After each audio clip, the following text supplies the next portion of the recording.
guys are in the splash zone right here. Good.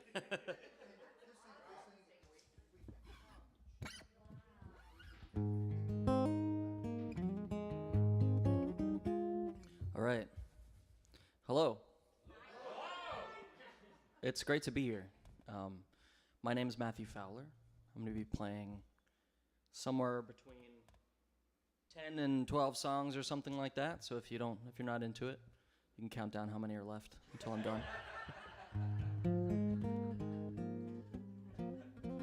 This place is special to me because I got to play here 9 years ago. And maybe some of you were here, maybe some of you weren't.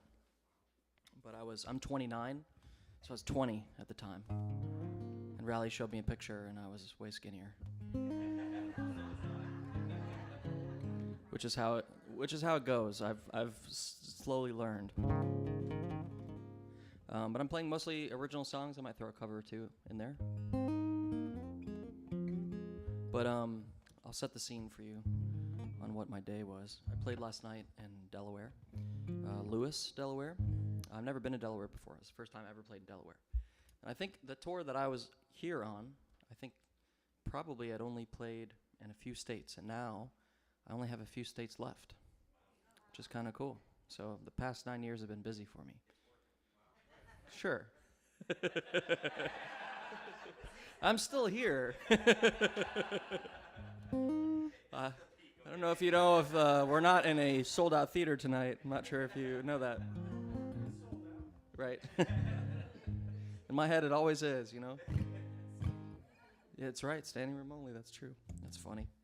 But I played this place called the Listening Booth. That was really cool. It's run by this lady, Marissa, who's from New York City, and her husband moved to Delaware. It's where her parents are from. And she put me up, and her parents have like a beach house. So I got to sleep in a beach house last night. No one else was there, which was great. So I kind of slept in, had a cup of coffee, walked along the beach a little bit. It was a really nice day. And I took they have a shower with two heads, you know? So I just stood in the middle, took a super fucking long shower. I trimmed my beard. I had kind of a gnarly beard. I trimmed it up. I'm looking like a young man again. And then I started the car and I had a flat tire. So I had to go and get a patch, which is why I got here late. So I apologize about that. Sorry you guys got a sneak peek at the sound check. Let's see, what else do I want to say about today? That's it right now. Cool. This tour, so this is the last show of my tour. I've been gone for about 5 weeks from home. So if I seem crazy, it's because I am crazy. So I did shave. You should have seen me. I was like this, you know, the neck all. But that's kind of part of the look, you know, for the touring guys. Well, give it a couple years, man. You got it. But this whole tour is kind of in support of. I put out an album that I'm really proud of. I have all my merch and stuff in my car still. I figure I can go grab it, maybe afterwards or whatever. But I put out an album on vinyl, which is pretty cool. It's like a vinyl. If you're not familiar, it seems like most of you are CD folk. I can see. I can see this is a Spotify crowd. You know. I don't know if you remember vinyl records, guys. But I put out on vinyl, which is super cool. It's quite an honor to have my face so big. It's a very expensive Frisbee, and it's a double LP, which is kind of cool. Yeah, mostly because I didn't realize how long it was until after I made the record. And when I went to press it, they said, "Hey, it's gonna be 50% more expensive because your album's too long." And I went, "Okay, cool." But the album is called "The Grief We Gave Our Mother," which is kind of cool. But I'll start with the last song on the album. The song is called "Beginners," and I have a version of this song on a previous record I made, but I figured out just a better way of playing it that I liked more than the original version. Anyway, the point of the story is that the song is very special to me, and this recording in particular on the album. I got my mom to sing, on the song. Her name's Geraldine, and my parents are from overseas. My dad is from South Africa, and my mom is from a country called Mauritius, which is like a French-speaking island in the Indian Ocean. And French is my mom's first language. So when I recorded it, she used to sing this French song to me when I was a kid. And it's very cool to me that The Grief We Give Our Mother ends with my mom's voice. She sings this French song, and so the whole thing ends with her. And it was a special moment when I was done because I got to play it for her and my dad, and they were like crying and very happy, And they went out to go celebrate. They went out drinking, and were texting me how proud they were of me. And I'm the oldest. I'm oldest of three, so I feel like, after you're like 22 or 3 or whatever, you stop getting those moments as obviously to really impress your parents, I feel like. And I think that was like a moment where they were very happy to have made me, which is kind of cool. And my mom was like, Matthew, I'm going to be famous, I'm on an album. I was like, me too, Mom. All right, so this song is called Beginners.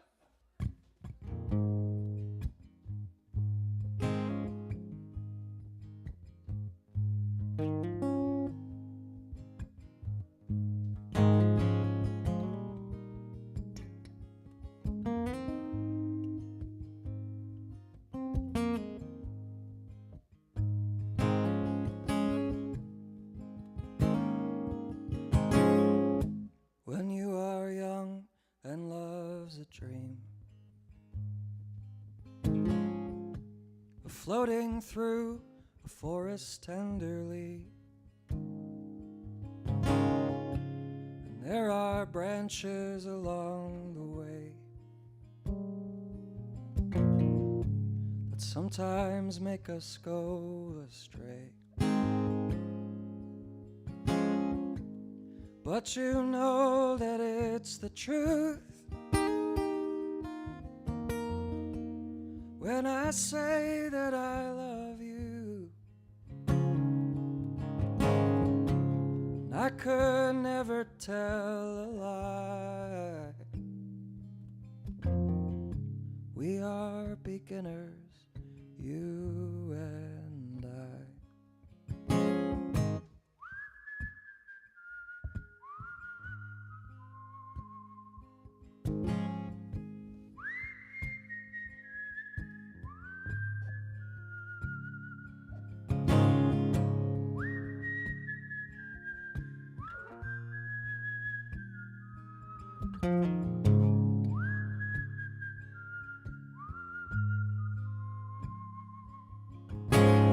So you came inside and you slammed the door. You stole my food just for the taste. And that time you said it wasn't worth it to you. I stayed with arms around your waist. Though I'm scared we're way too young, we could never say we are done. 'Cause tears of love and pain will cry.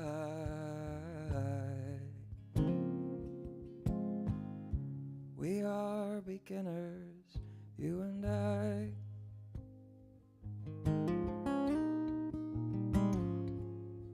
You and I.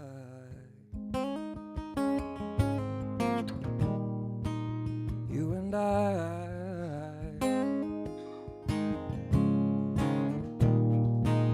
You and I.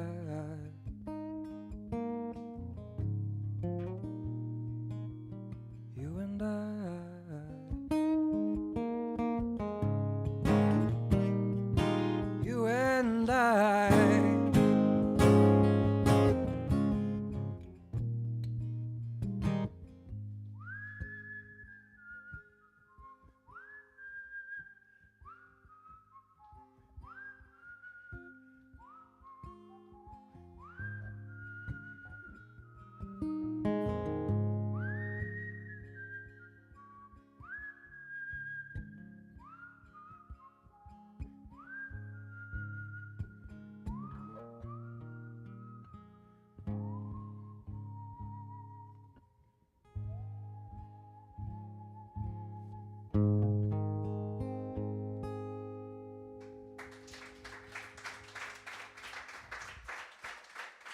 Thank you guys so much.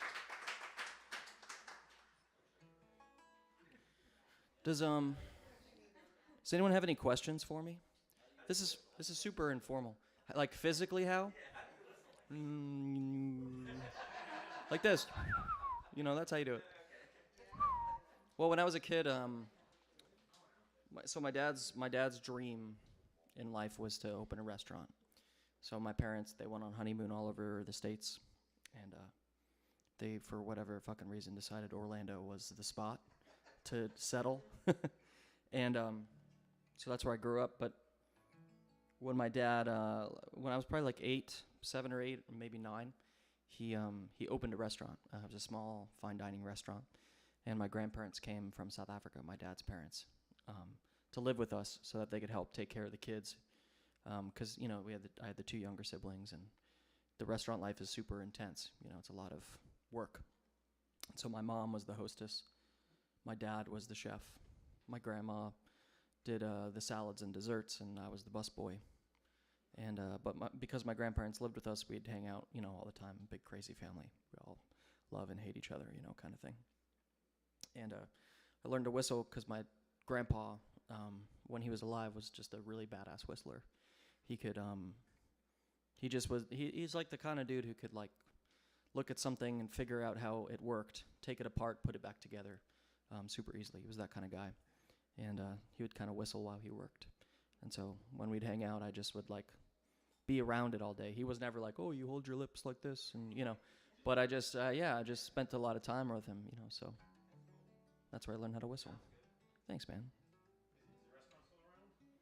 No, when I was 19, because it was a fine dining restaurant, you know, it was like a nice sit-down, romantic spot. And my dad got to cook at like the James Beard House and all sorts of stuff, which is kind of, you know, pretty cool thing to be able to do. But when I was, I think, 19, it closed because the landlord wanted to put a different, more casual eating experience there. So we moved to catering for a while, and then when he first moved to America, he was a printmaker. He did like printing stuff like signage and whatever else, and now he's back to doing that. I think he enjoys it a lot more because it's more like, you know, he goes home at the end of the day. Yeah, exactly. You know, and the restaurant is life in and of itself, but it's a different kind of life for sure. So. Well, you know, I mean, South Africa's a crazy place, and it's like my parents moved here so that their children could have a better life, have more opportunities, and I became a folk singer. So joke's on them, you know. If I was in South Africa, it would have been like a doctor or something, you know. But I played a show with this guy Peter Mulvey one time. You ever listen to Peter Mulvey? I know the name. He's really great. He's an older dude who's been doing it for like decades, and I played a show and it was very unglorious. But he said this John Quincy Adams quote that has stuck with me for a while, and the quote is, my grandfather. I'm not sure if it's the exact quote, but this is the vibe. My grandfather was a soldier, so that my father could be a merchant, so that I could be a poet. And I thought that was kind of cool. So that's the way I think about it when I tell that story. And then I laugh again. But it's obviously very informal, you know, so I'm just going to play and open questions whenever you want, you know, if there's anything you want to know. So yeah. But this next song is called Rest. This song is about rest and stuff.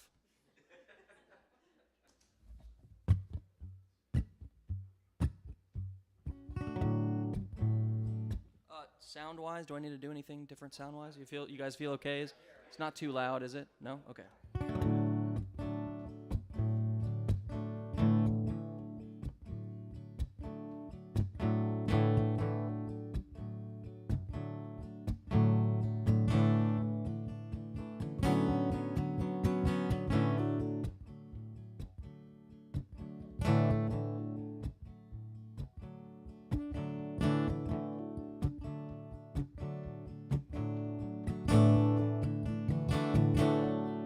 There's a hammer on my table, nails inside my head.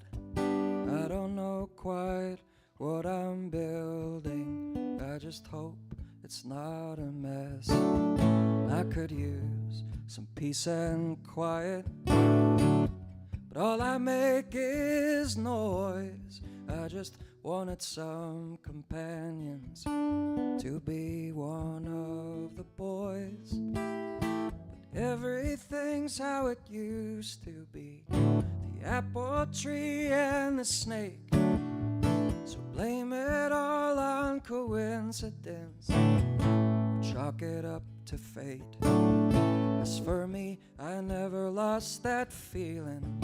There's a chorus and it came on strong, swelled inside me like it's growing season. I raise my voice and I sing along.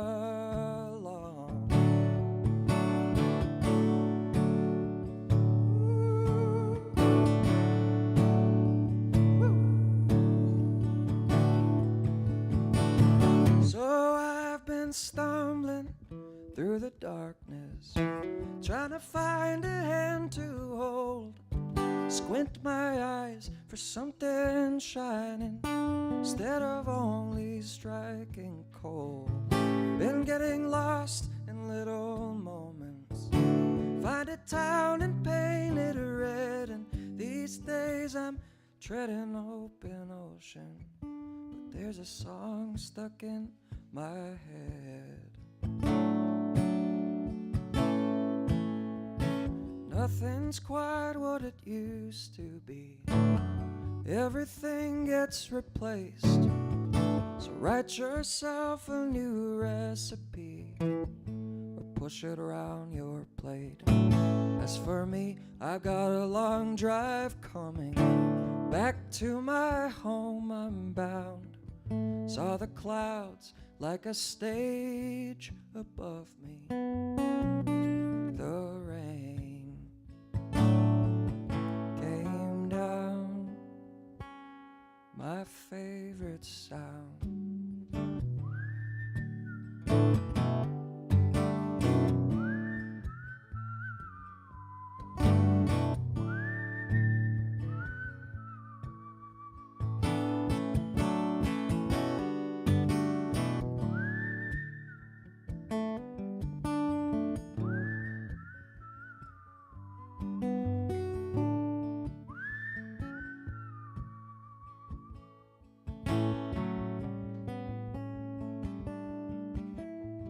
One day things are gonna change for me.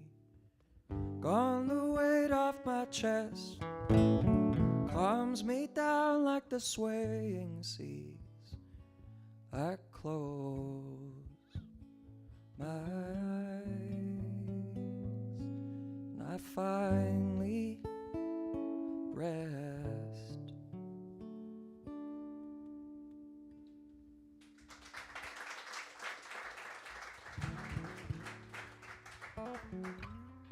Thanks, guys. I really appreciate you being here. Thanks for the kindness. And thank you so much for the food. The food's delicious. We never heard for food. Yeah. And thank you for the tequila drink. Is that good? Oh, yeah. It's right there. There you go.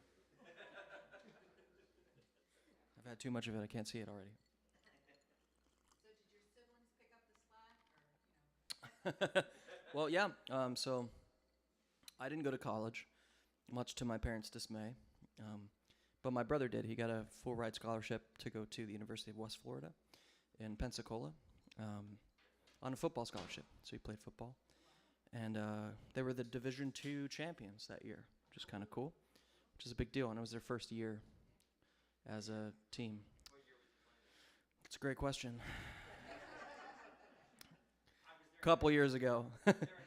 Whenever the first, it was like, it was my younger brother.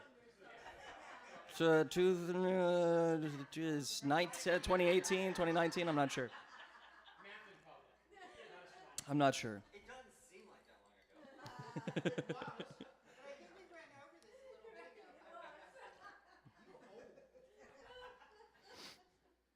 ago. But he lives in Denver now, He's married. He's got 2 kids. He owns a house, so he's doing pretty good compared to me. I own a 2001 Dodge Caravan, and insurance is expensive. No, but my sister, I have a sister. So Lucas is 25. Isabel's 22. She just got back from overseas. She's a yacht stewardess. Yeah, so she's basically lives the below deck life. So she goes all over the place. She saved a bunch of money. She works for this family, some kind of oil baron, who has a helicopter pad on his yacht. And they like to, they go to places where he can fly, because that's a hobby of his, And it puts in...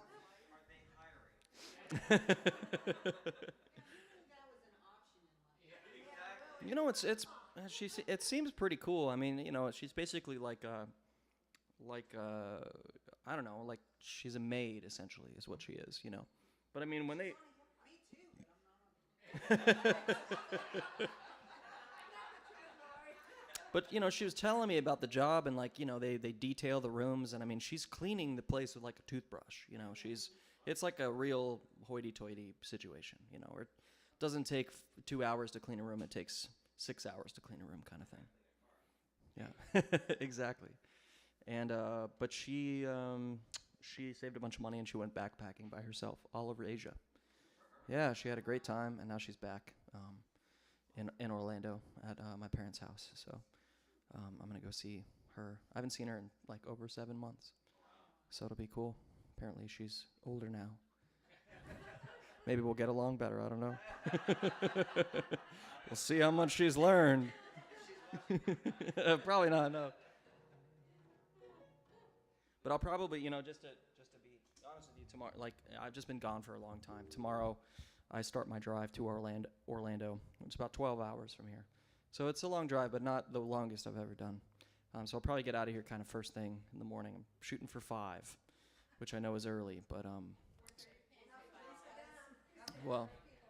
well, you guys will be asleep. I'll just silently give you a bow. Thank you.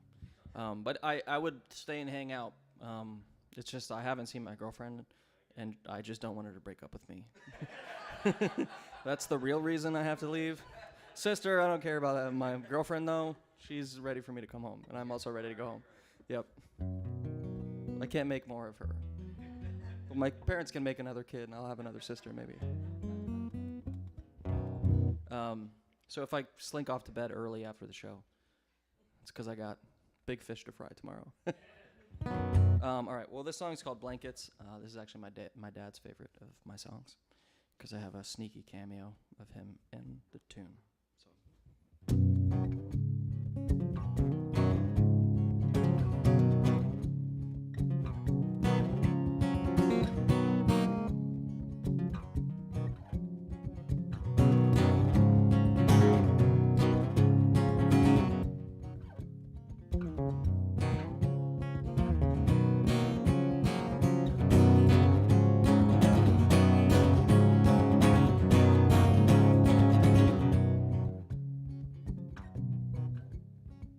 I can't wait to leave this place, but all I do is settle down. A man cannot be heard behind a closed door. He's gotta take his words to town.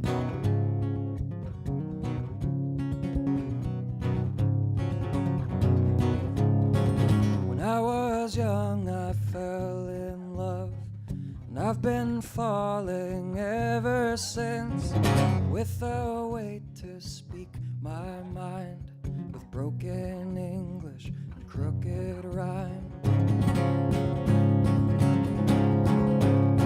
Like lovers loving underneath the blankets, late night talks with fathers drenched in wine. And I ache to venture out and join the circus of people learning how to feel alive. Oh, oh, oh, oh.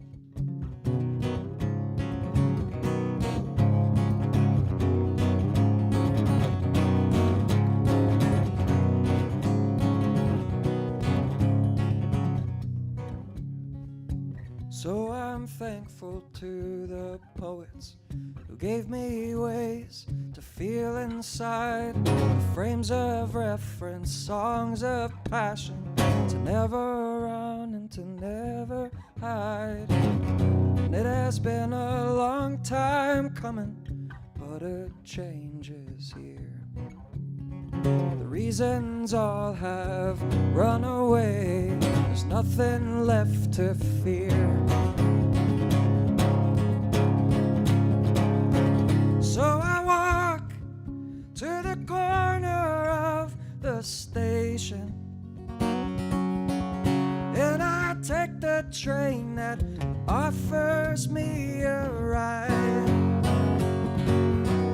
'Cause I know this is only the beginning of a journey that'll stay with me for life.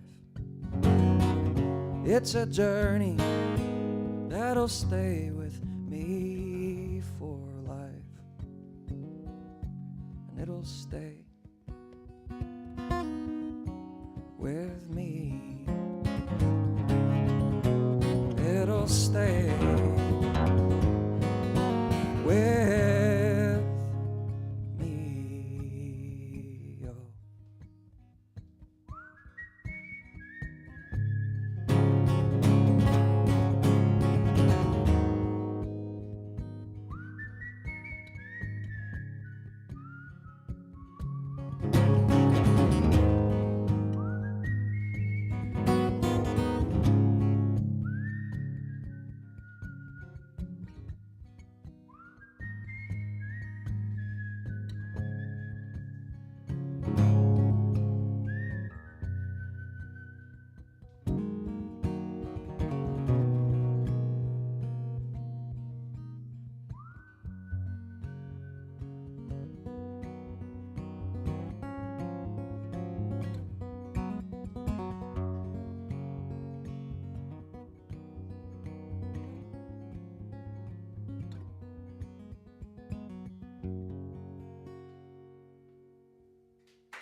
Thanks, guys.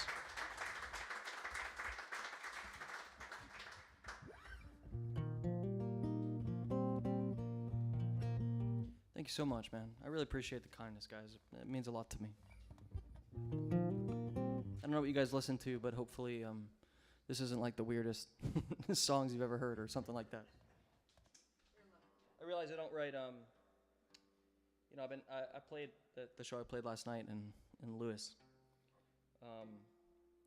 Most of the audience were songwriters. They do like a songwriter round thing once a week, the venue does. And so they have a lot of songwriters that go through of all ages and sorts. And so last night was kind of like a impromptu song seminar thing where they're asking me about how I write and what inspires me and that kind of stuff. And it was the first time in a while I guess I had you know, done something like that, so specifically like talk shop in that way. And they were all like, yeah, you're just a very different kind of songwriter. And I was like, am I? I guess. Is that a good thing? I was like, what exactly? Well, you know, I guess I realized I don't really, you know, I don't have a lot of like choruses that repeat, you know. I don't have choruses that repeat the lyrics necessarily, you know. There's melody repeats, but not chorus repeats. I think it's kind of cool, personally. Obviously, I'm here doing it, so I don't know. I'm just thinking about that right now, for whatever reason.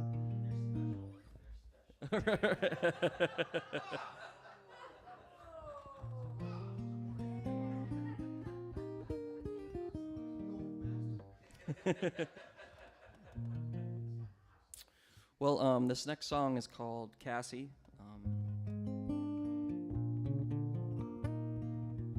A couple years ago, I was touring through Nebraska, and the head gasket of my engine blew while I was out there. I was in a 2009 Kia Spectra.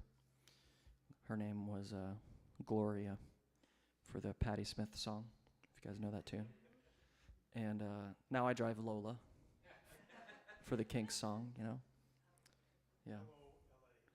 Exactly. That's it. But I was stranded in Omaha. I was staying with some family friends, and they had a daughter named Cassie. And she was just really kind to me. I had to cancel a tour and figure a bunch of stuff out.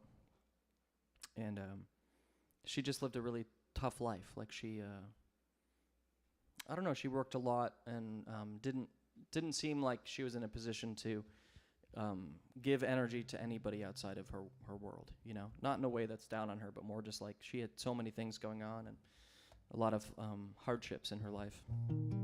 But her and her family were just so nice to me, and they let me stay as long as I needed to figure out my situation, and they would have let me stay for months if I needed to. You know, they're those kinds of people. But the point of the story is I had a crush on Cassie.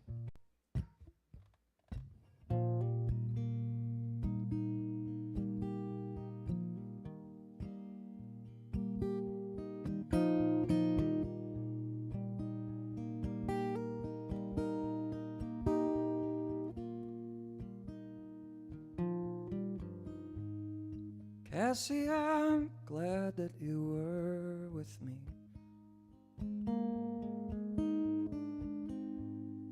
You made it easier to smile.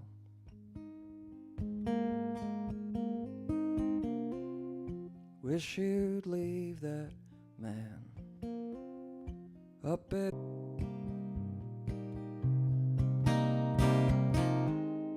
Cassie, I know how hard you have it. I felt you wake, I've seen you age.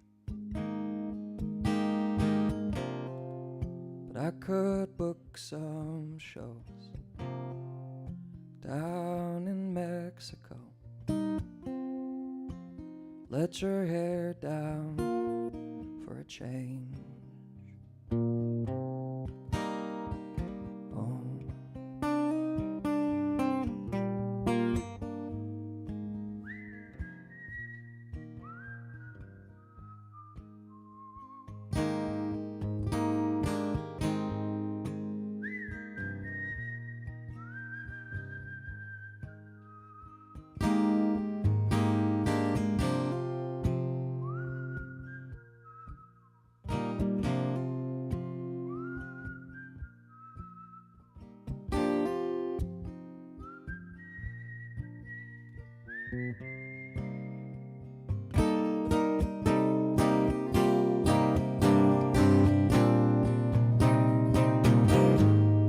Cassie, I'm leaving in the morning.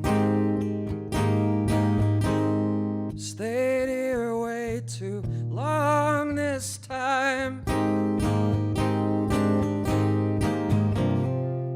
But I could make some space in this endless race. If you ever change your mind, change your mind.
Thanks, guys. Thank you.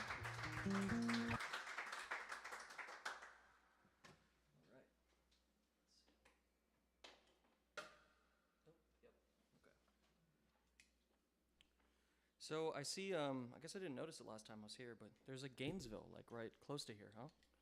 Some kind of Gainesville, Virginia. Okay, cool. So I'm from Orlando, but I spent a lot of time in Gainesville. I used to in Gainesville, Florida. I'm gonna do a Tom Petty song for you. I used to live there. When I was 22, I moved there for a few years, and that was like my college time, you know, even though I didn't study anything. But I was actually the general manager of a music venue in Gainesville. It's like a 140-seat listening room theater. We had a bunch of great bands come through, maybe do you ever listen to Dar Williams before? We just a bunch of great songwriters that would come through, to various degrees of fame and success. And Tommy Emmanuel played there once, actually. It was pretty crazy. Those are expensive tickets, but it was an awesome show, especially in such a small room. It was really wild. But yeah, so I lived in Gainesville for a bit, and I really loved it. But working at that venue, I just facilitated my dream for everyone that came through. That got kind of old after a while. And I was like maybe 24, 25 when I left there. And now it's funny, I'm kind of starting to pare back touring a little bit and find a little more stability and balance, and I'll actually go work there again and do some stuff. But anyway, when I was living there, Tom Petty died. And it was sad and intense because that's where he's from, so the whole town really felt it. And we did this thing called the Tom Petty Birthday Bash there in town, where for like a whole weekend, from sunup to sunup, basically, 75 bands would come into town, and they all, throughout the city, just did Tom Petty covers. And it was awesome and awful at the same time. And my job, at the venue was to make sure everything was fine, nothing was on fire, anything like that. And so I heard the same crazy bad covers of Tom Petty for a whole weekend. And I tell you, man, after that was done, anytime Tom Petty would come on, I would puke in my mouth a little bit. I had no interest. I was like, please turn that off. I was so over Tom Petty. He was everywhere you look. And it turned me off. I just wasn't a fan for a while, just because it was just too much. I was inundated. And I drive this old car. I drive a 2001 Dodge Caravan. It's parked in the driveway. If you steal it, you'll be more sorry than I will be. It's full of books and bullshit right now.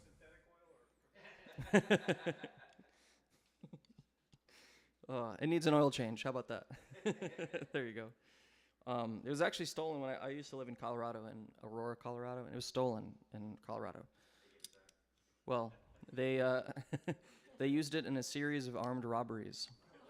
So there was about 10 days where Lola was a bandit, and they found it, and it was all messed up. The guy at the impound showed me how to start my car with a screwdriver, which I thought was kind of fun, and I drove it to the garage.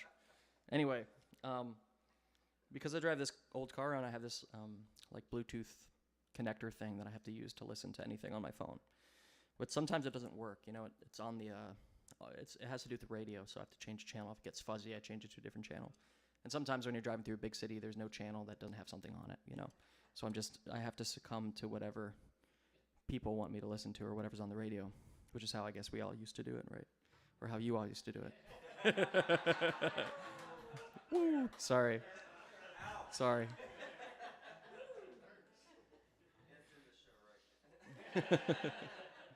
Yeah, I might have to get you to delete this video when it's done. I don't know what kind of shit I'm gonna talk before the night's over. Right. Oh man. So I was driving around before the tour before last tour, and just listened to the radio, and this Tom Petty song came on the radio, and it was the first time in a while I really just let it play and was just I started to fall in love with his music again, and really understand it. And I told this story in DC a couple nights ago when I played there, and this guy at Pearl Street, this guy stood up and he was like, "Man, I don't know what it is, but Tom Petty just gets better the older you are. And I was like, maybe that's what it is. Maybe that's what it is. Some time has passed, and I can see it a little bit better. But anyway, I'm going to play this is my favorite Tom Petty song. I'm going to play my favorite Tom Petty song for you. I think this song is absolutely the most self-deprecating song I've ever heard in my life. And I love it. I feel like it was written for me.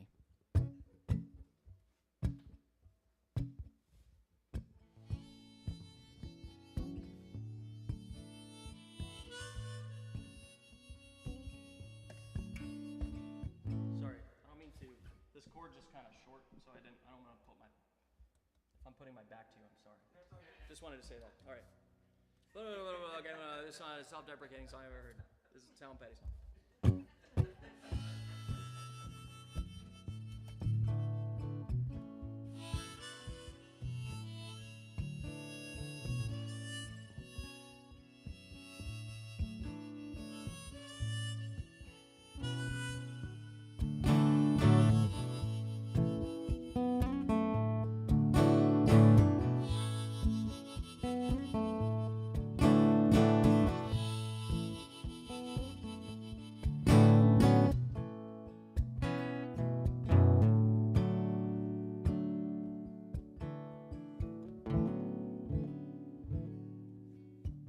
Well, it was nearly summer.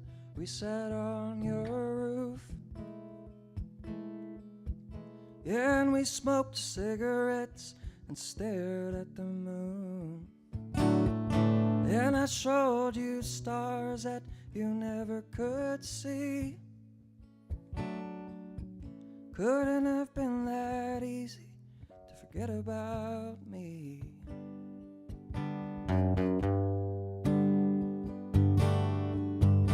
And time meant nothing, everything seemed real. Yeah, you could kiss like fire, and you made me feel like every word you said, well, it was meant to be.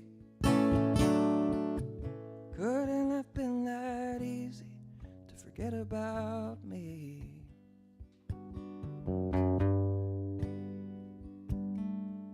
'Cause even the losers get lucky sometimes. Even the losers get lucky sometimes. Even the losers, even the losers, even the losers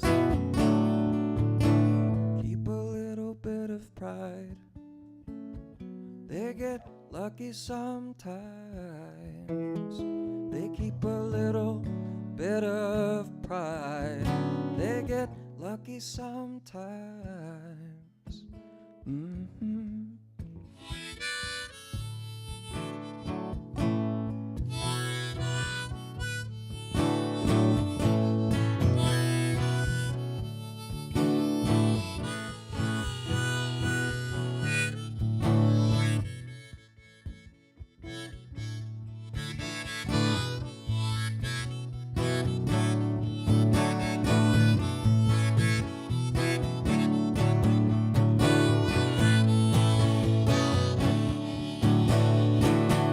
Two cars parked on the overpass.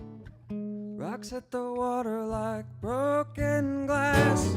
Should've known then it was too good to last. God, it's such a drag when you live in the past.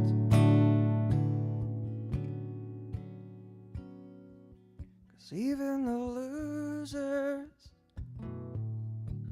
get lucky sometimes. Even the losers, even the losers, even the losers, even the losers keep a little bit of pride. They get lucky sometimes. They keep a little bit of pride. They get lucky sometimes. Yeah, they do.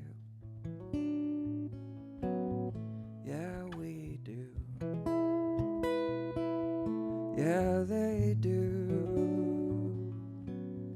Yeah, we do.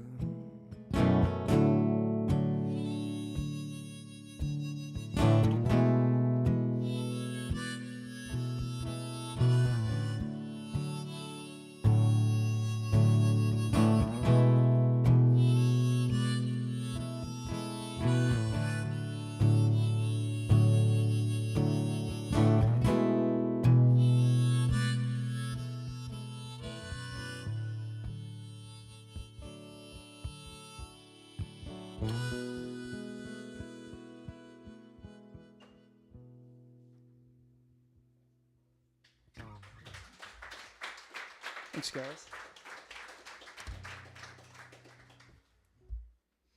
And I love playing that song because, the original is kind of like a rock and roll tune.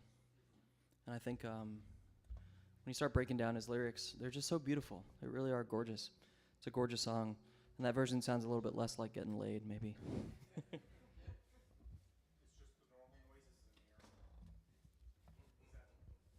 Sorry? Right. Right. Yeah, you're right, actually. That's right. That's funny. Man, he's a pretty amazing dude. It's crazy how all those songs were recorded live, too. They did live takes over and over again until they got the one they wanted. That's why I think it sounds so good, It's real natural, and they're really feeling the vibe when you hear the recording. It's the real deal. But how you guys doing? You guys doing okay? Everyone doing all right? Sweet. Does anyone have any questions? Anyone want to know anything else?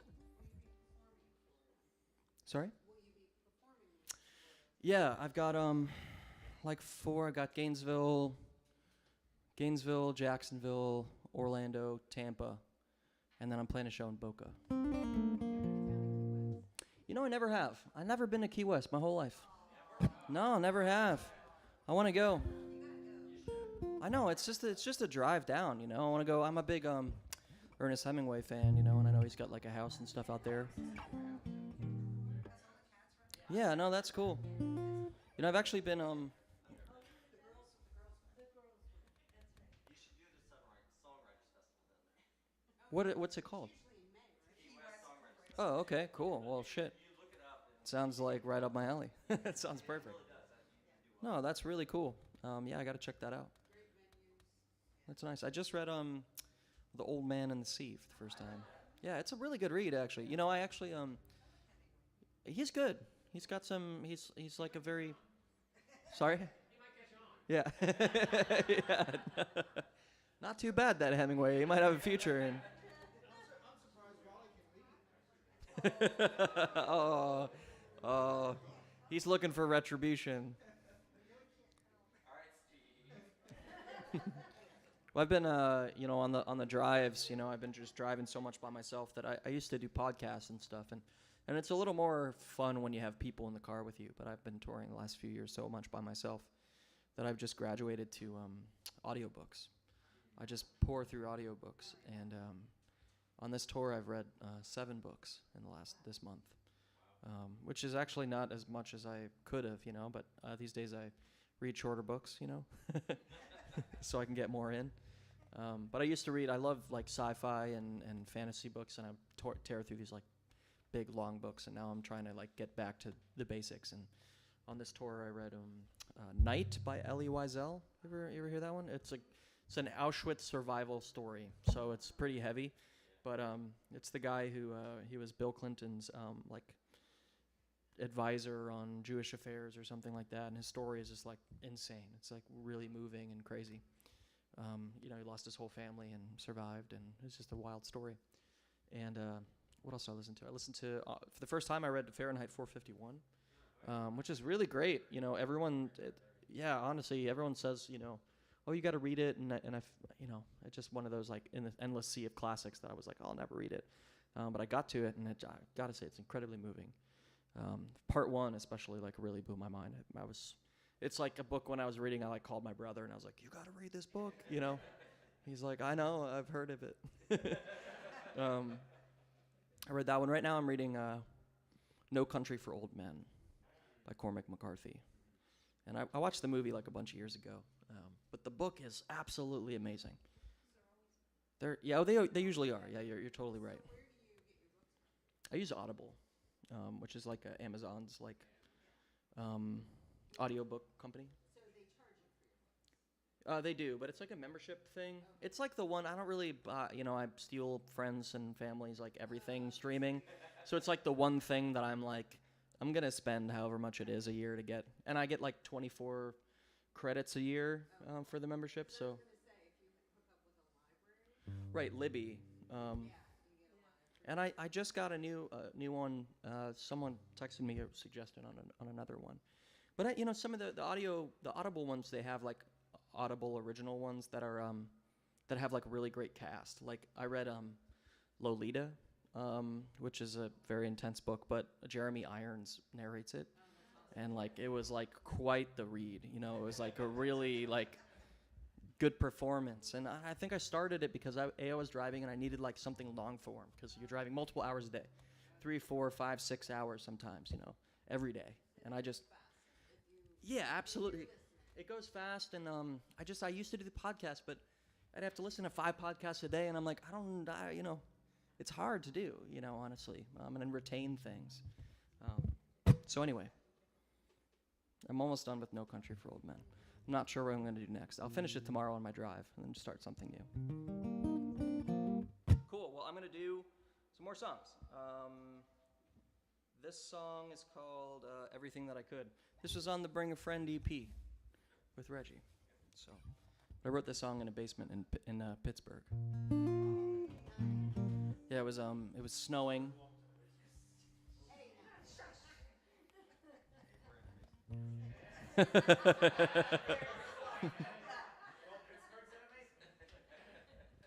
But it was snowing, and I was in a basement, which are a combination of two things that I never get in Florida.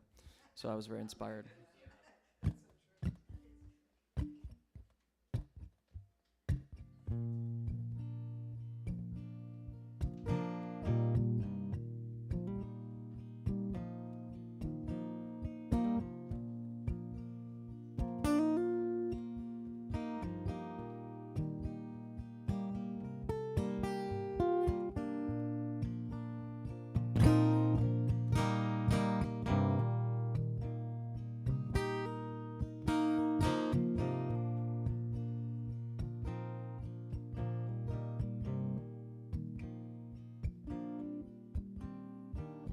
Lovely lady, come on and save me.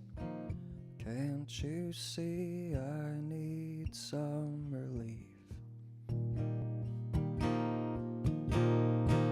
Take me slowly away from the main streets.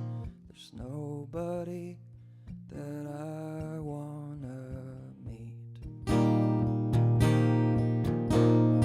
And I'm so tired, but I don't know why. I've done nothing, but I swear I've tried. I'm still hoping someday I might.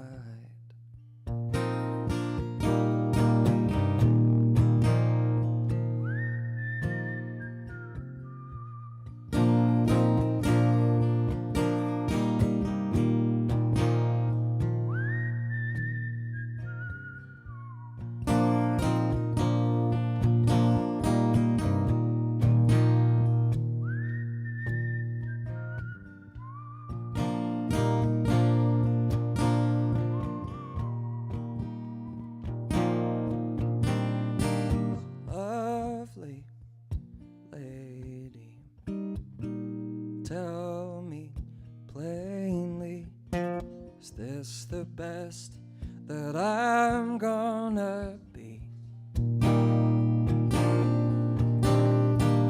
Don't fight, sit tight, 'cause sometimes the starlight, oh, it shines upon what you need to see. But I feel older than I rightly should, and I've tried for greatness than I've tried for good. I did everything that I could. I did everything that I could.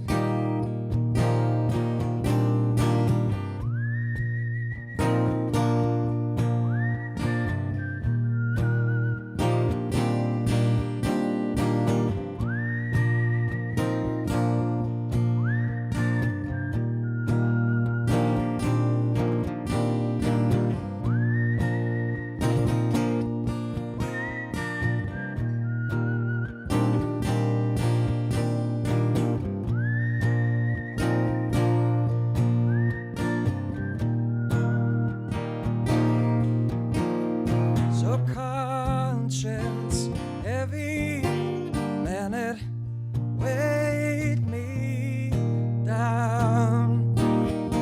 So I went inside myself and I looked around. I'll play you the songs that I found.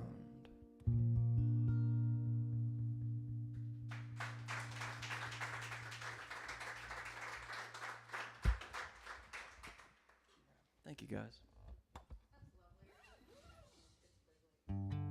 Where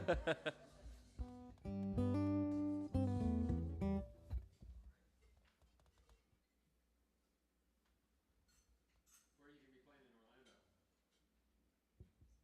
There's a place called Will's Pub that I usually play when I'm down there. Okay, yeah, I think I know that. It's in the Mills area. Yeah. Mills District. Yeah. The Milk District is what they call it. Yeah. My son lives in downtown Orlando. Oh, so- cool. Does he still live there? Yeah, he's there right now. Well, about half this room is going to be down there in a week. That's what I hear. Yeah, I'm knocking the. My show is on the 17th. Okay. Yeah. So, but if your son likes music or into this kind of thing, tell him to come out to the show. It should be awesome. Will do. Yeah, I'm getting this guy to open for me, Dylan, who's in kind of like an indie rock band. He's like the front man of this band, but he's doing a solo set. But his band's big. They play like Red Rocks and shit. So he's just a friend from Gainesville. So I'm like very lucky to have him play the shows with me. Mostly because I think he's going to bring a lot of cool people out. Doesn't hurt.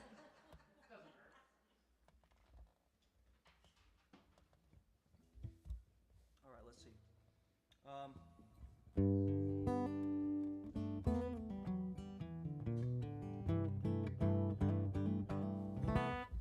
going to play a song next called Leaving Home, Looking Back. I wrote this song about leaving home and looking back.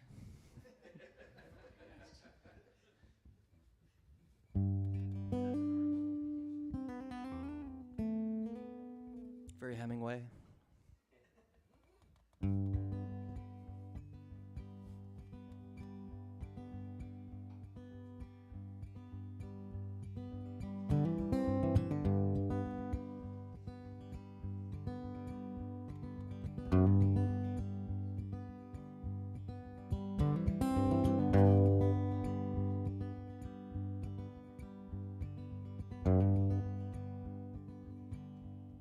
Who will I be when I am done with all the sadness? What will I see when I come through and settle down? Where will I go to stay ahead of all this madness? Better plant my feet on the ground, let them grow. Better plant my feet on the ground, let them grow.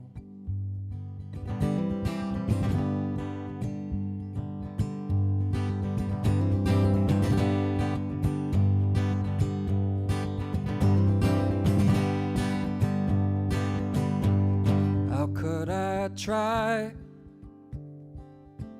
to find a different way of breathing?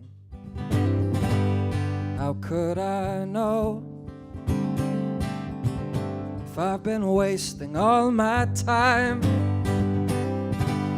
How could I hear with all this history repeating? Better hold my breath, watch my back till I'm blind. Better hold my breath, watch my back till I'm blind.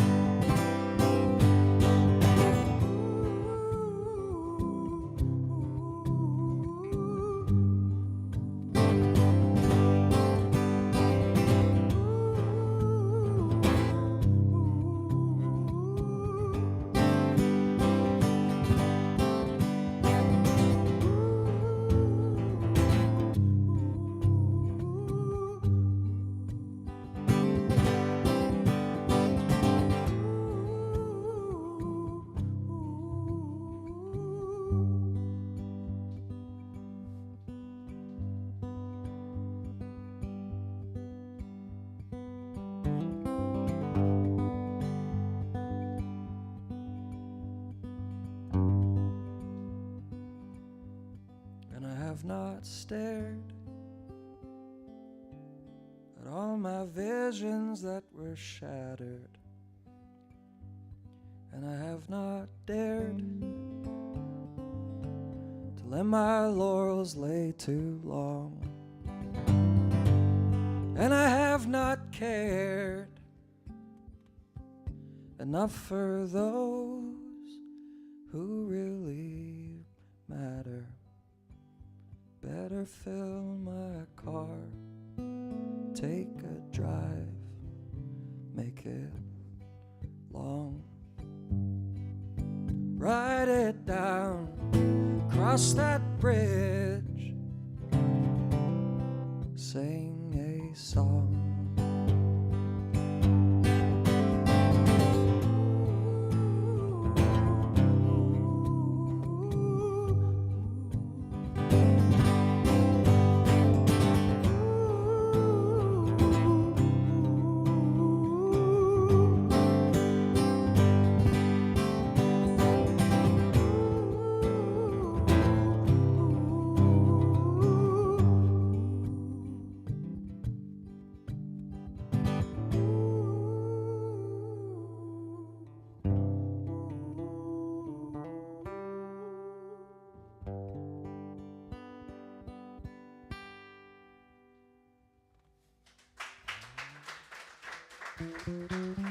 Thanks, guys. Thanks. Thank you. That's my favorite part of the whole song, I think. I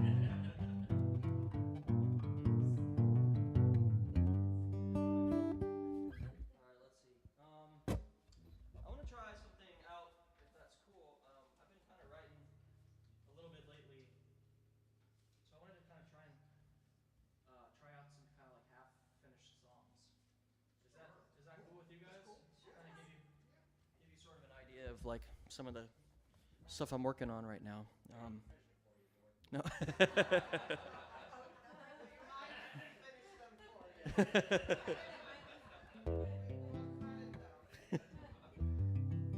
In Nashville, they have a saying, a word is a third.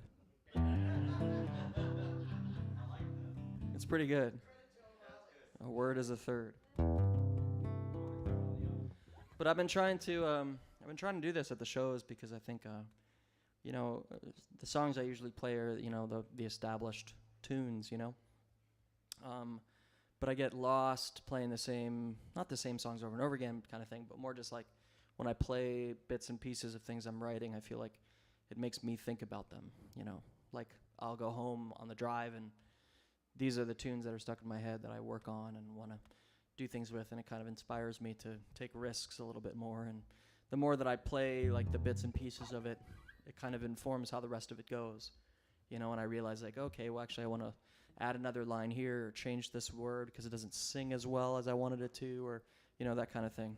So I'll play just a couple kind of tidbits of some songs I'm working on, which I think might be kind of cool. And then I'll maybe do like 2 more songs and then I'll be done. Does that sound okay with you guys? So, okay, this one, I'm not sure what it's called, but I have half of it.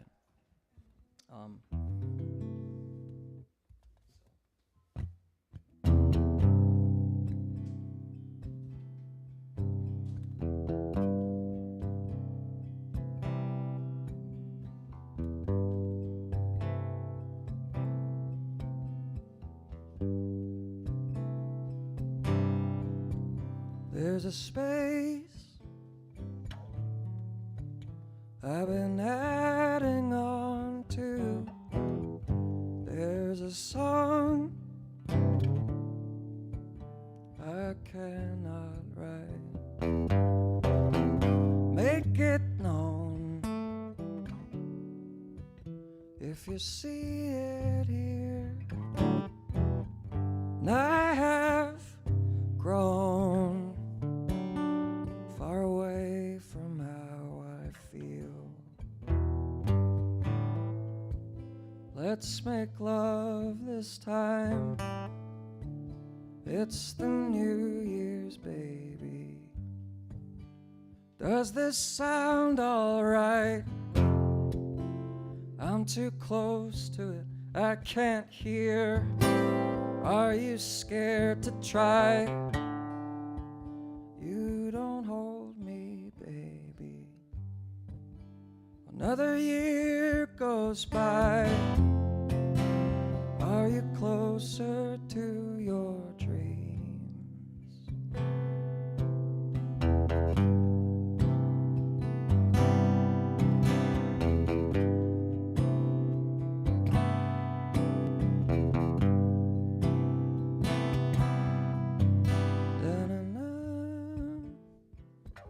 That's what I got.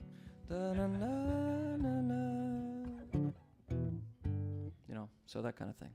That's kind of cool. I like that one. Yeah.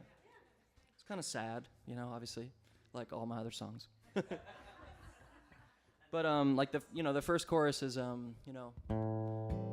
let's make love this time. So what I want to do for the next chorus is instead of let's make love this time, I'm going to go let's give up this time, which I think is kind of fits with the vibe of the song. Well, yeah. But it feels true, it feels true. I feel like we've all maybe, I don't know, maybe just me, have been in that kind of. Yeah, exactly. Yeah. Yeah. It's going to be like a triple album, been there, done that. So that's that one. I'll play you another one. I got to kind of look down. New enough, I don't really remember what I have so far. But this one is called Soft in the Middle. And I was playing like maybe 2 months ago. And It's about a lot of us.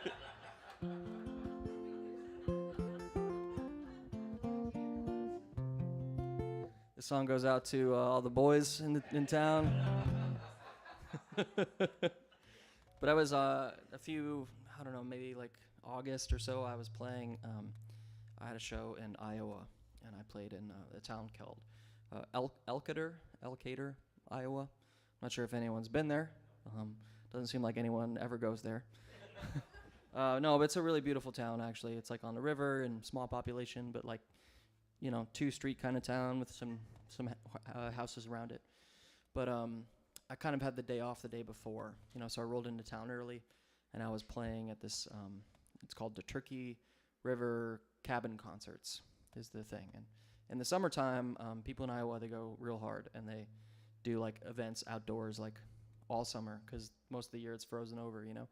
And they really take advantage of the summers. It's something I really learned that they do. And so I roll into town a day early, and I get this address, and it goes in the middle of the woods. And, you know, I call this guy, and he meets me at the trailhead, and then we drive into where the cabin is, and I'm following him. And it's like quite the ways in, you know, and I was like, am I going to die? I don't know. Am I about to be shot and killed? I'm not sure. Right. But it was really beautiful, and basically it was this property that this guy, Gary, who worked for the fishery department for like 30 years or whatever, he had purchased this large, giant property and basically calls it a state park, but like lets it be natural. And he built a cabin from hand on this property. And Gary is like a very fascinating dude. He's probably in his, 50s or 60s. He's absolutely ripped. He's jacked. And he does, he's doing these events that happen behind the cabin, and so like he's up in the middle of the night, like hanging lights, and with a head thing, flashlight on, and like just doing all sorts of stuff. He's like this all the time. But he's really cool. I learned later that Gary ran for governor in Iowa. He created his own party called the Clean Water Party, and ran for governor. And he gave me a vote for Gary shirt. It's in my car somewhere. It's bright green. It's really nice, actually. But the cabin was rustic. Like there was no real power, or it was an porta potty situation, outhouse situation. And I walk in. He's like, "Make yourself at home." I was like, "Okay, I'll put my bag down." But it was really cool and a special time, and I connected with Gary. He's a really nice dude. But this song kind of came about, that night. I had this tune stuck in my head, and it was the first time in a while I'd written something that I didn't already have like a part of already. It wasn't something I was continuing on. It was something that came out of nowhere. And usually when I'm writing, like the melody and the guitar stuff come first, and then the lyrics take forever. And I sit and I sift and I think about things, and I let memories really just like marinate for a while. But this all came in like one little thing. So I got about half of it. The story is 5 times longer than the song I have. But this came in the middle of the night in a cabin in a forest in Iowa. So this one's called Soft in the Middle.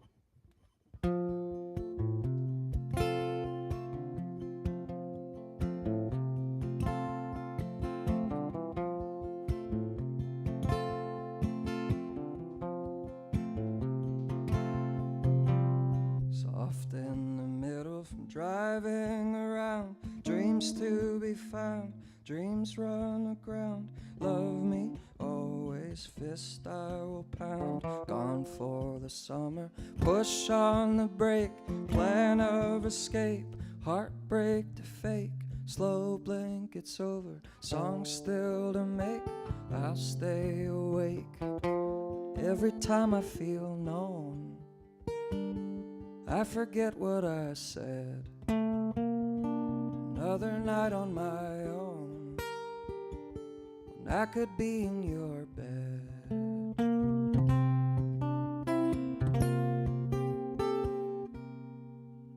Da da da da da da.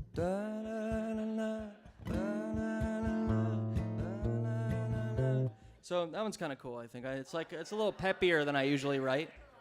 It's peppier than I usually write, so I'm kind of excited about it.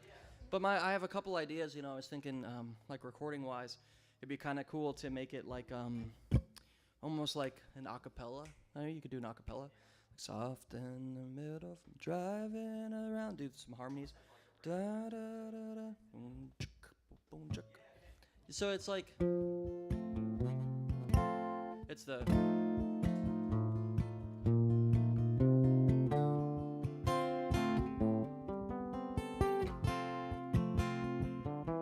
It's kind of cool, and it does a fast turnaround thing that I thought was kind of clever in my mind, So I'm excited about that one. I think it's kind of cool, and I feel like putting like a real abrasive guitar solo in there somewhere, making like, wow, like just to make it different than you think. But but it'd be kind of cool to maybe do the first part like a cappella with harmonies, and then the guitar kind of comes in with like an upright bass, Doom, doom, doom. So anyway, that's my thought process on that. I did. Yeah, I taught myself. When I was 14, I got a guitar for my birthday, and I just, my friends taught me how to play. A couple friends taught me some chords. My first song.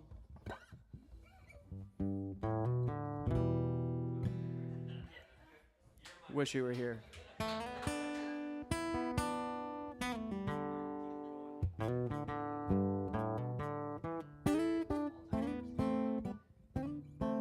I still mess it up every time I play it.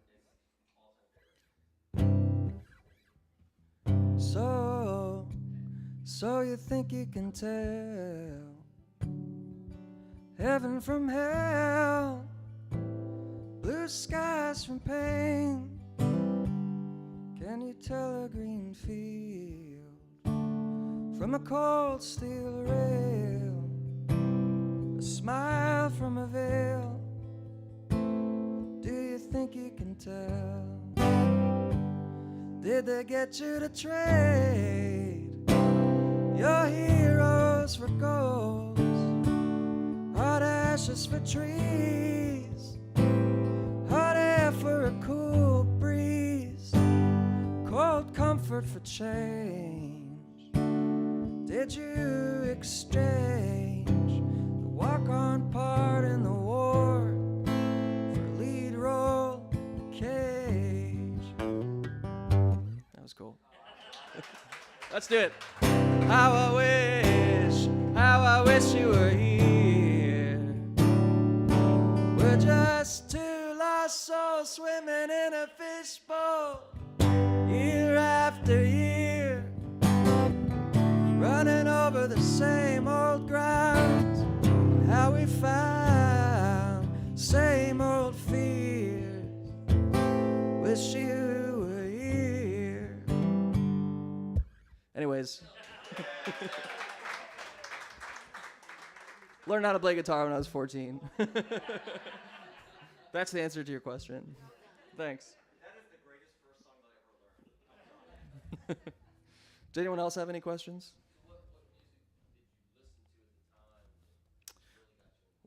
That's a good question.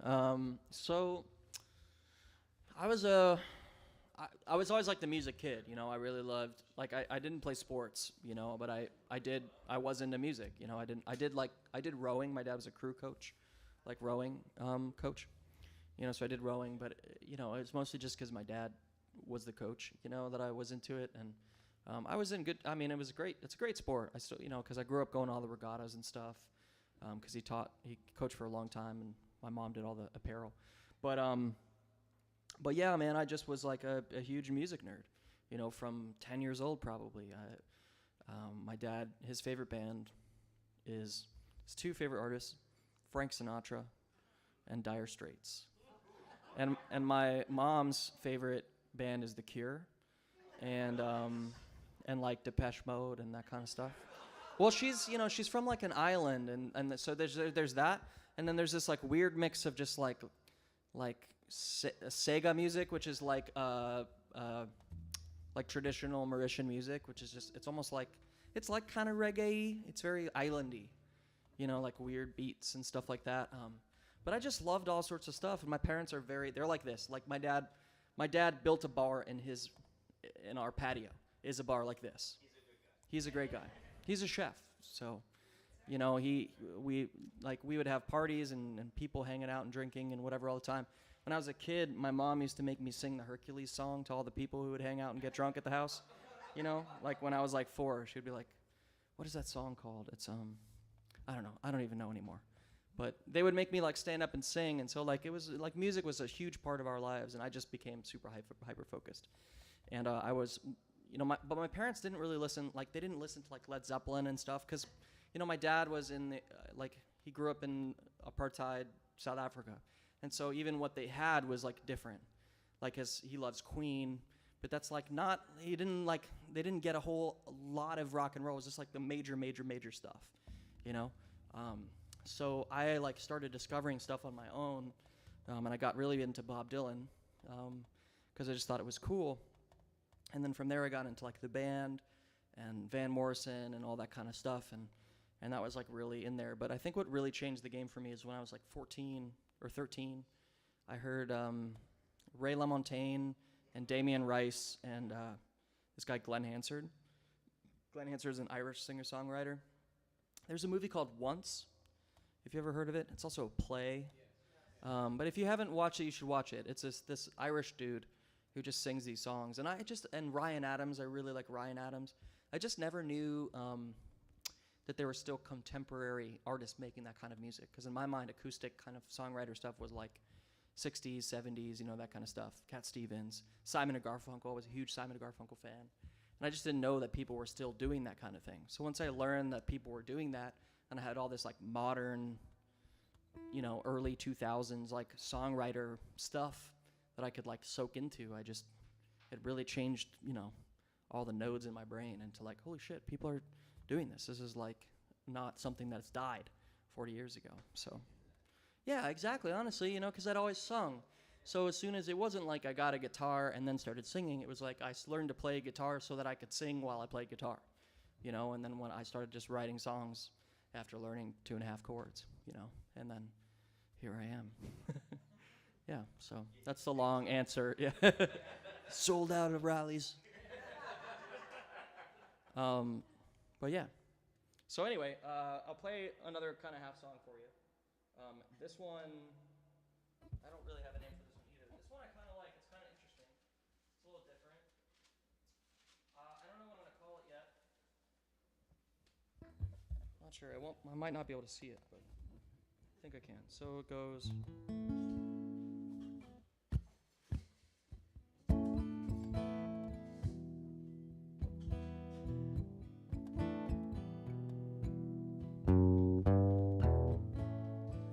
No worries, you don't have to do that.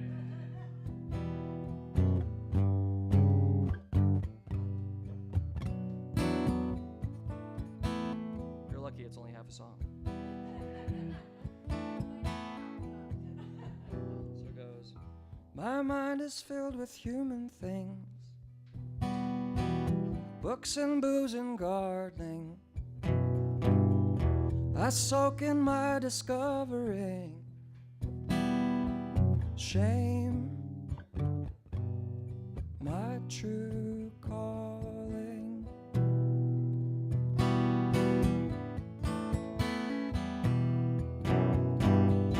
Stillness in the morning air, nothing is forever. How easily I disappear. Change now or never.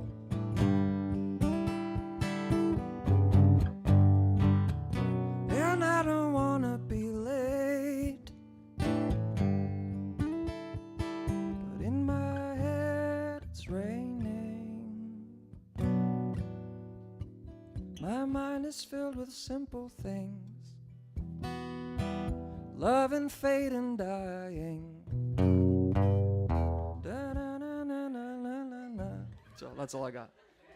Sorry I didn't have the whole thing for you to have to light up. I appreciate it. Everyone give a round of applause. You saved the song. Thank you. Now I only have 7 more next. I'm just kidding.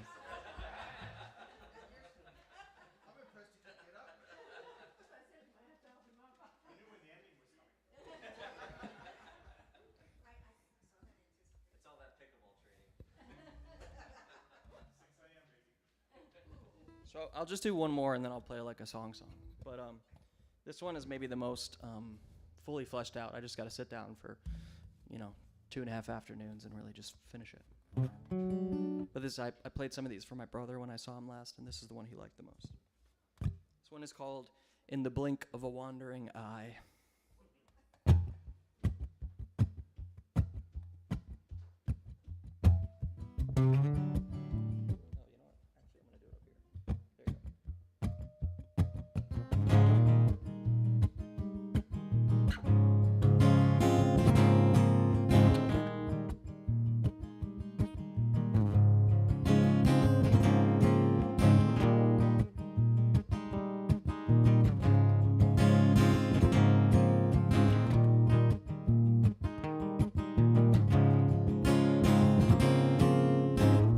In the blink of a wandering eye was an end I did not see coming. Say goodnight to the long goodbye. Through the path of my winding truth, to the vow that I got tattooed. I have all this love, but I still feel blue.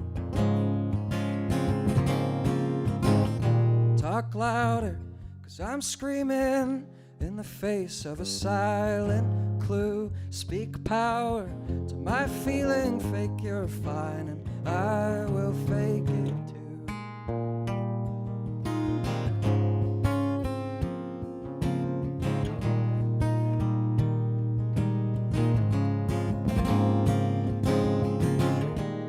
Blink of a wandering eye, couldn't breathe, couldn't stand my face, cut my hair, cut my pace.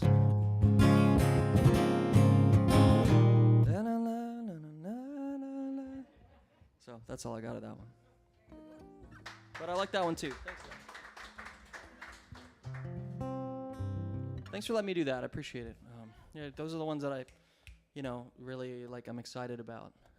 I feel like it kind of, like, I don't know, like creating stuff and getting the wheels turning, and I feel like being more public about it maybe makes me feel more accountable for it. Like I'll actually go back, and next time I come through, I'll have all those songs finished, and you'll go, hey, I heard that, and then maybe I'll have a couple more, and then the next time you're like, oh, I heard that too, and then, that kind of thing. Do you ever feel like being on the road inspires you more, or do you get most of your inspiration? It's a bit of both, man, because it's like taking life at 80 miles an hour a little bit tour. The problem with tour, especially alone, is that it takes up all of my time and energy. No one else helps me do anything. So it's driving, it's eating, it's figuring out where I'm going, answering emails for the upcoming tours. It's loading in, loading out, sound check, playing the show, trying to get dinner, selling merch, all that stuff. And then also, you're on a little bit so it takes a lot of energy, and there's no one to be like, hey, can you just drive for an hour? Let me take a nap. I don't ever get that, so I find, but through that, I've been working on songs more intensely than I ever have before. So there's something to be said about being alone, where you can get weird and creative, and you don't have to be in your own space, because you're always in your own space. But I find as I'm getting older, it's harder to have the energy to do everything well. Does that make sense? Yeah, it sounds like your sister's free. That's what I tell her all the time. I don't know why she won't tour with me. I'm like, Isabel, why do you have to go see France? Come. There's so many cool places in America. She's only been to a couple states. You know what I mean? Probably never been to Virginia. I don't think she has. Yeah, so you think about this. She's been all the docks. Your van, her yacht. Right. It's true. But I mean, her little she shares a cabin. It's not like she's living in a suite on the yacht.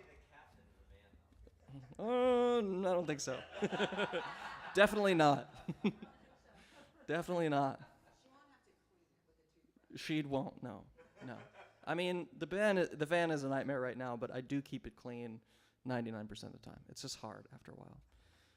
But I would love for my sister to come with me. It would be awesome. I think we would bond, and we'd either bond or murder each other. It would be one of the two. And I think it would be a fair bit of both. I could. Yeah, it'd be cool. But it'd be a fake song at this point, because she won't do it. No, but I don't know. I just gotta, what I really gotta do is dangle a little carrot. I'd be like, hey, I'll pay you to do merch or take some photos, Yeah, that's really the carrot most people want. Right. Turns out money is a big thing. I've learned that in my life, that money, there are things I no longer say yes to unless they're paying me.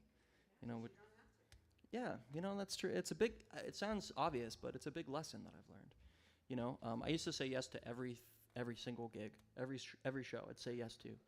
And now I'm just at the point where it's for me to go travel and do all this stuff, it means I gotta have all the stuff in the car. I gotta be away from the person I love. I gotta do all this stuff. So it's okay, well, pay me. And then I'll come and do it, and I'll feel like you deserve it. And it's not a thing where I don't know. I mean, I'm sure we all understand what I'm trying to say. No, I appreciate it, and thank you just so much for the hundreds of dollars you're each giving me tonight. It means so much to me, you know.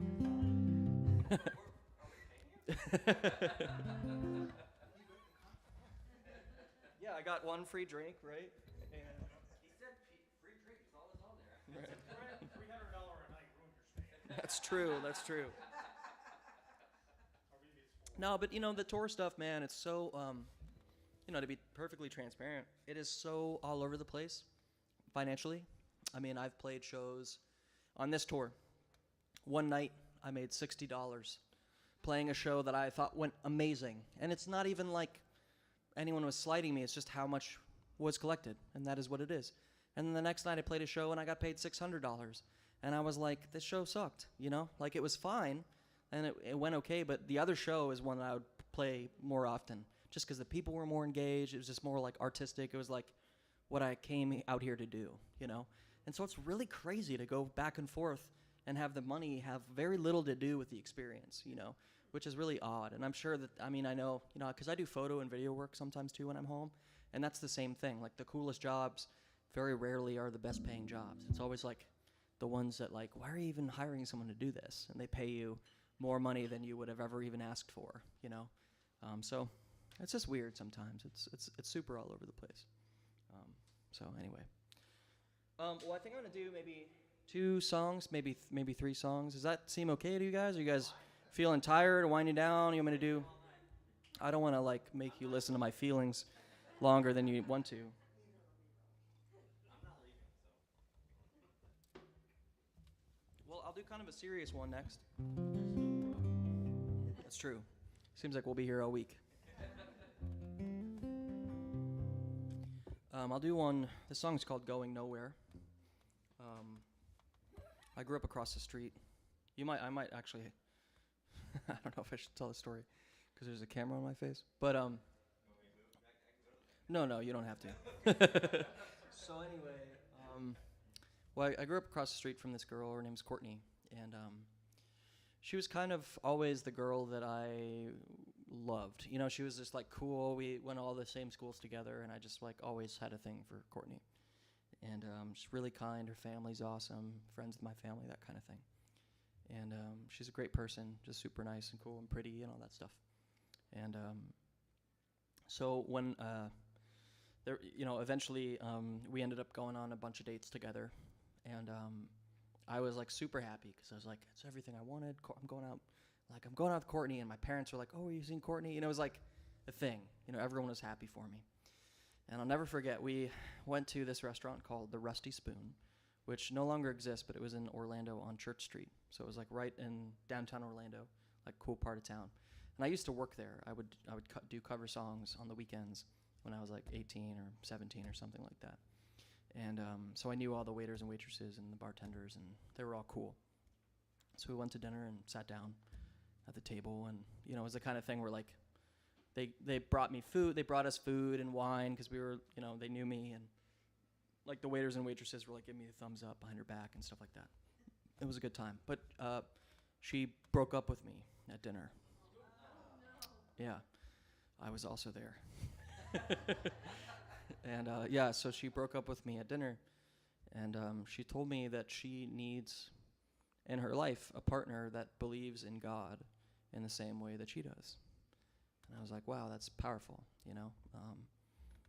And I, you know, she's pretty religious, and I'm not sure where she is now or how she stands with it, but it's one of those things you can't really argue with, you know. It's like I understand totally, and I'd never really had that sort of experience before, where that was the wall that I'd hit, you know.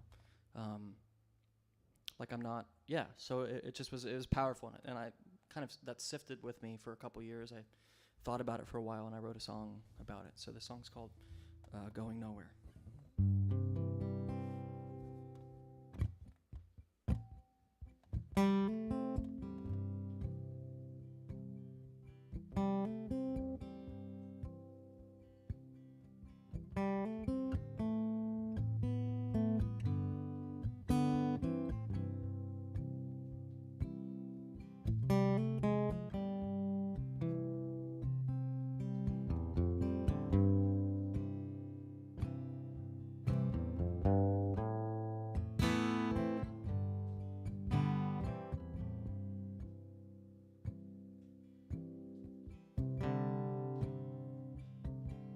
I'm going nowhere.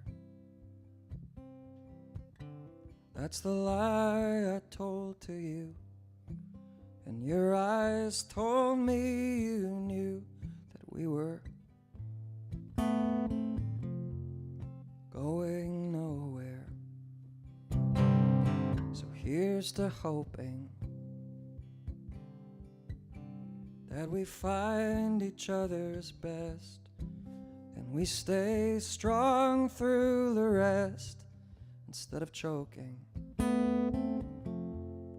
Here's to hoping, 'cause I held you even though you don't believe in me sometimes. You kissed me even though I don't believe in Jesus Christ, but I feel God inside the songs I hear sometimes.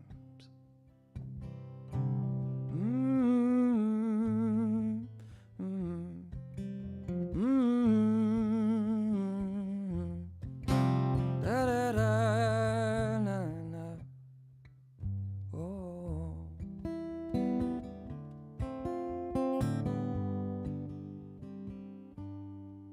Oh.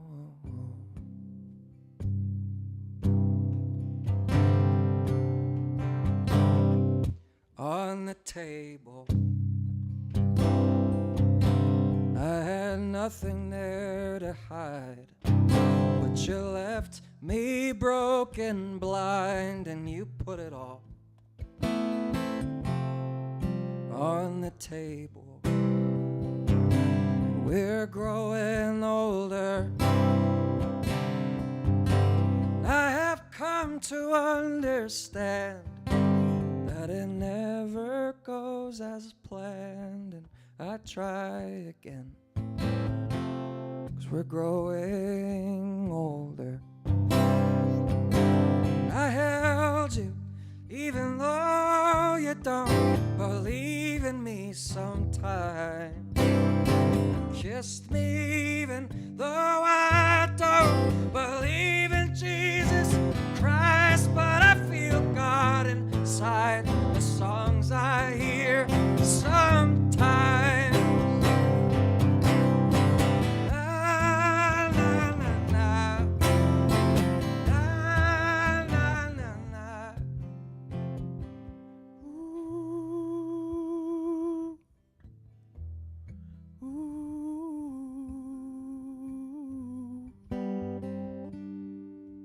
Oh.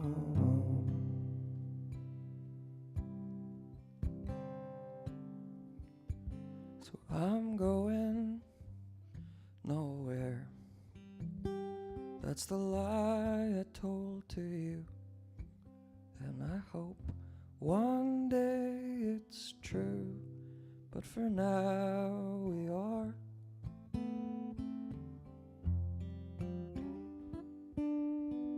going nowhere.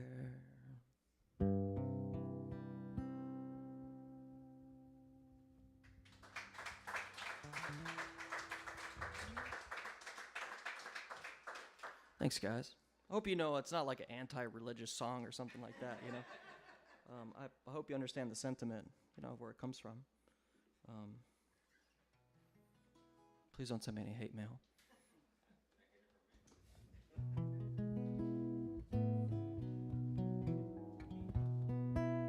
Well, this next song is called I'm Still Trying, and this song is kind of the most popular song of all the songs I've ever put out, which is kind of cool.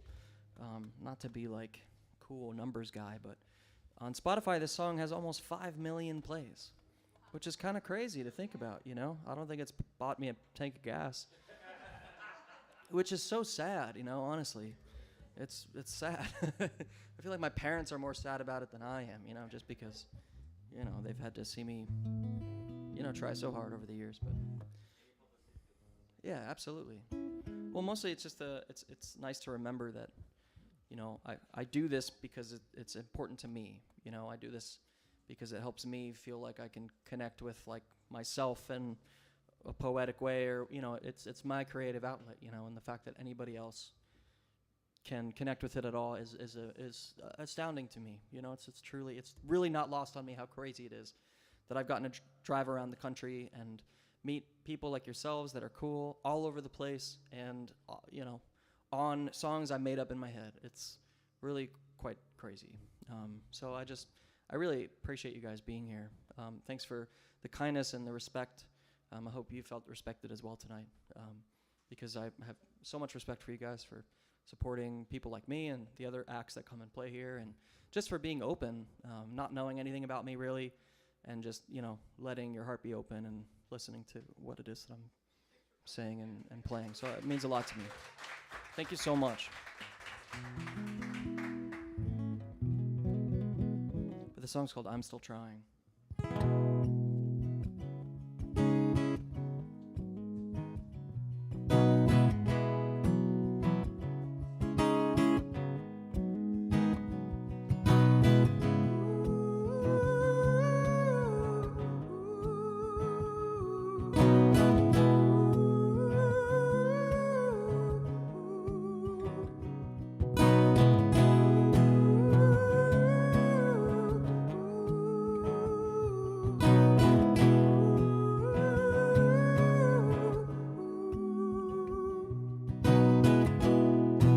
My mind, it sings of the memories, how they tug and cling. I lay listening. I could touch my past, feel the heavy air, hear the branches scratch. I lay looking back. I remember when I used to drive right over. I remember when you used to pull me closer. I was traded for a cigarette in a bed you shared with an older friend. I remember all the years I yearned for closure. I'm still trying.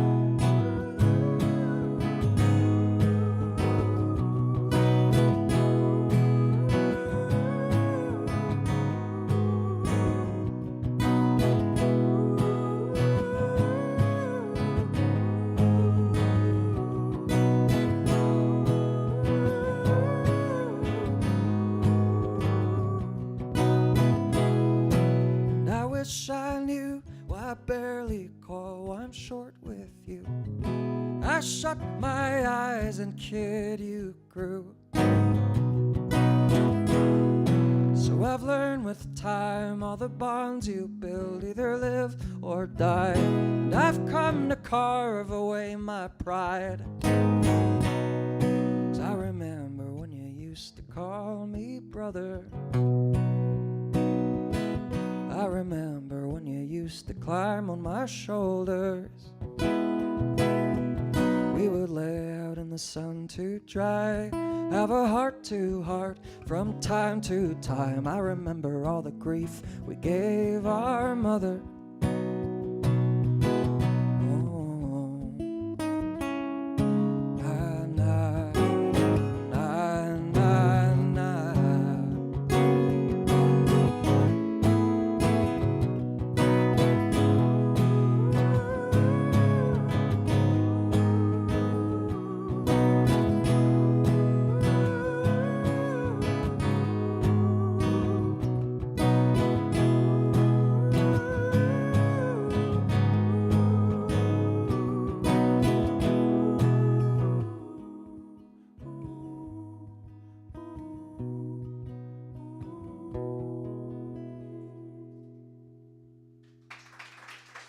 Thank you guys so much.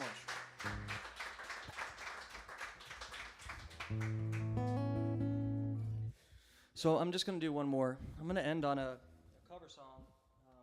I kind of have this informal rule with myself that I only like to cover people who have passed away. I feel like it keeps music alive. It keeps poems and poetry and songs alive from people who no longer have the voice to do it themselves, which I think is kind of, it's not a hard rule, it's a sort of a soft rule, but I feel like it pays homage and respect to, to those folks. And someone who passed away that was special to me as a songwriter is Leonard Cohen. Big Leonard Cohen fan. I think he's an amazing songwriter. And a couple days ago, I had a couple hours before my show, and I went to Goodwill just to find some books and sift through the records, just see what I could find, and like, I don't know, wherever the hell I was. And I found a Leonard Cohen record. It's called Songs from a Room, and it's just him playing solo. It's like his second record he put out or something. But the first song on that album is called Bird on a Wire, and it's one of my favorite songs of all time. And it's the last, this will be the last song of the whole tour. And I feel like this song only comes up in like special moments to me for whatever reason, so I'm gonna end on this song. And I feel like this song is how I feel recently. Thank you again for having me. And I do have I have some t-shirts and sweatshirts and stuff. It's in my car. If anybody wants something specific, let me know, and I'd be happy to show you what I got. And I have vinyl records if anyone wants a vinyl record. It is a double LP, and they're cool looking. But I am, yeah. Well, it's like, sorry? Oh. But yeah, this is Bird on a Wire. Thank you again. It's great to be back. I hope you'll have me again 9 years from now. I was thinking about this show, and something maybe I think I put it in my email, but when I played here last, I was given a bottle of wine. Not that you don't have to give me a bottle of wine, that's not what I'm trying to say. But you gave me a bottle of wine from a vineyard here in town. I remember it had like a butterfly on it or something like that. That's it, Chrysalis, yep. And I drank that entire bottle before my show. And then Reggie played. And that bottle has sat on my windowsill. It's still there now. It has ever since. It's one of my prized possessions. Yeah, absolutely. And you gave me a hat that disintegrated. I wore it so much. So I didn't throw it away. It's still on I have a pile of disintegrated hats, and it sits right on the top of that pile. Perfect. Thank you. So you're doing, maybe it might not seem like it in the moment, but what you're doing here has a lot of weight to it and carries for a lot of years, more than you might realize. So thank you very much for doing this, not only for me, but for any artists you have through here. It's really, really cool. And I hope you continue to do it. Cool. All right, Bird on a Wire.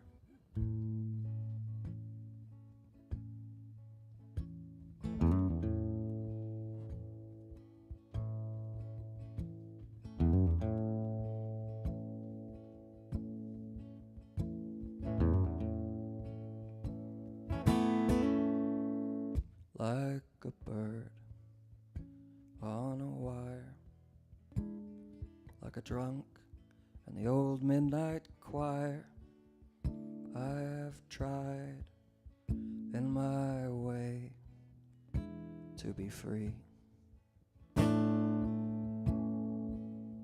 Like a worm on a hook, like a knight from some old-fashioned book, I have saved all my pennies for thee.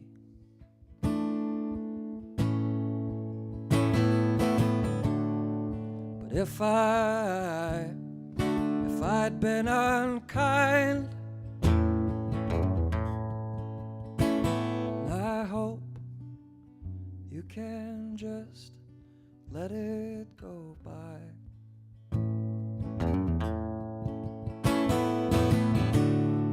And if I'd been untrue,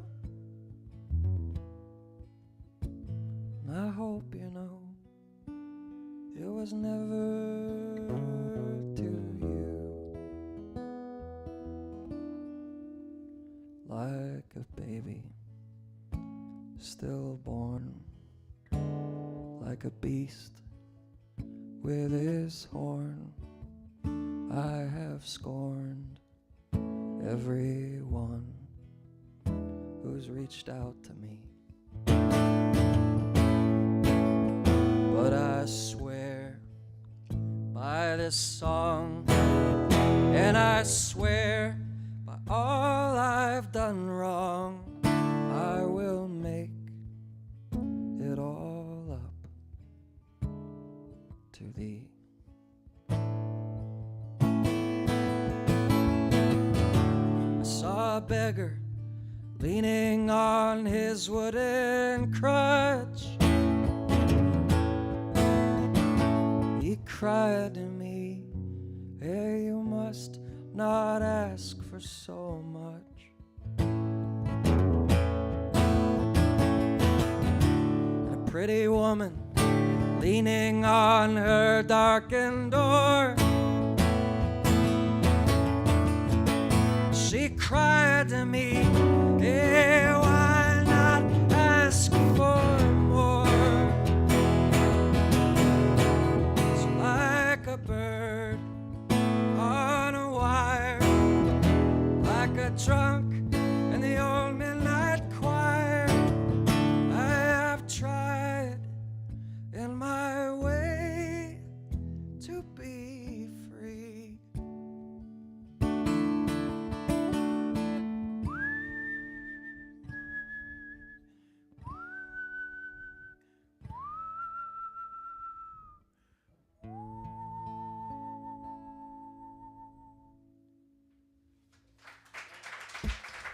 All right, thank you guys so much. Thank you.